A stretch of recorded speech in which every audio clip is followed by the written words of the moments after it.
Hi everyone, today I'll be doing a review for the Nikon Key Mission 360 against the Samsung Gear 360.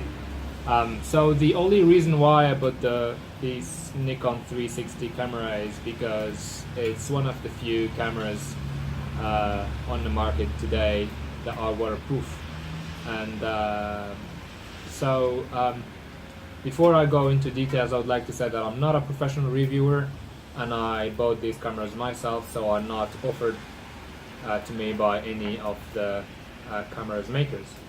To begin, the quality of the image is better on the Samsung Gear 360, and probably one of the most obvious things is how these cameras they manage to join both images from both sides. So it sounds like the Samsung camera manages to join both images from both sides better than this one here.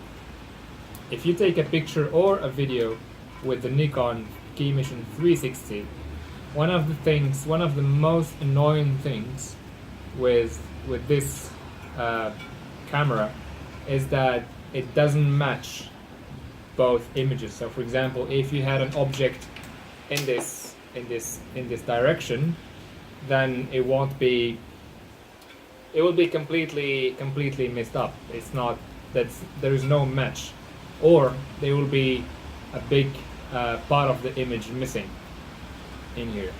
Not to mention that if you use this gadget here, which is a replacement to this one here that comes attached to it, you will have a whole strap, a black hole, black whatever.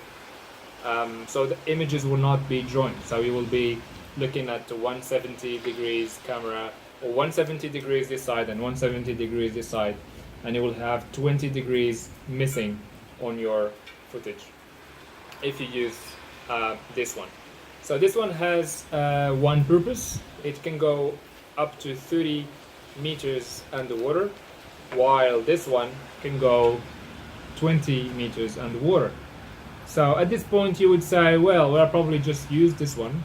But if you do, you will have, with this lens or with this cover, you will have a fog as soon as you start shooting underwater. So it's probably, I mean, if the closest image to 360 camera need to be done with this, but even if you use this, you will have fog on the cover, and therefore the image would be the quality image wouldn't be acceptable. If you use this, then you are not in a 360. You will be in something around 340, if I can say. That's one thing. The second problem is the build quality, and by build quality I mean how it feels, like the touch of the product, but also everything that comes with it, the packaging, the accessories, and app. So starting with the app, most of you are used to using apps from GoPro or apps with other providers or camera makers. The app provided by Nikon just feels unfinished. It just feels amateur. It doesn't provide. It's not straightforward. I mean, you struggle with it before you manage to connect to camera or even get footage from there. Last but not least is the sealing or seal. How this thing is sealed. It's not properly done, because the first time I used this camera underwater, it went off. It stopped recording, and later on I discovered that the water managed to get inside, and and somehow made the camera stop working. Even if it was locked properly, like so. For example, here you have two locks. It's supposed to be waterproof as it is now. So as it is now, you put it to the water and it stopped working. So basically, this costs around $700 in New Zealand, probably $400, 400 US dollars, and the whole experience with this Nikon camera just doesn't feel right.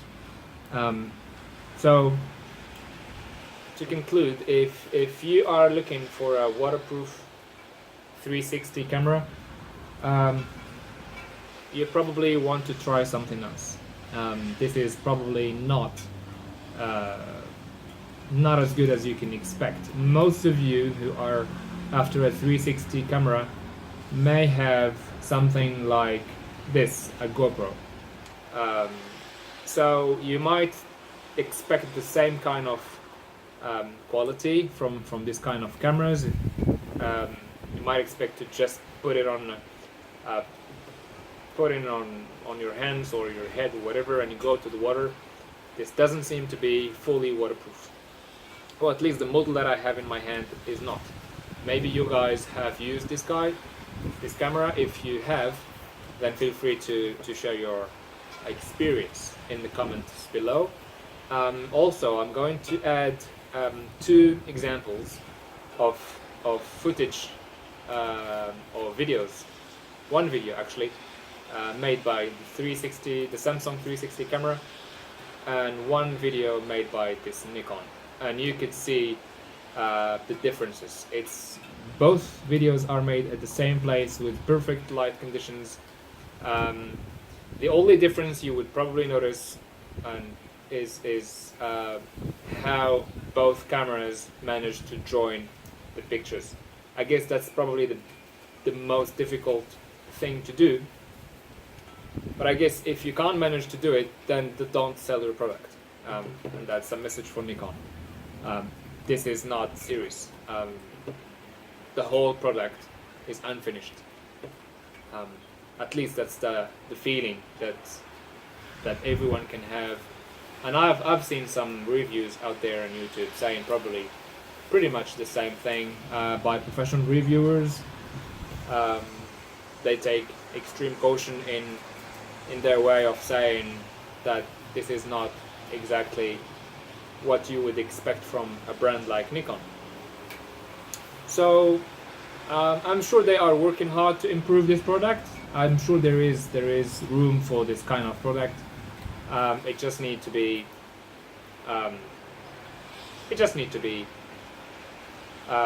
tested and improved, and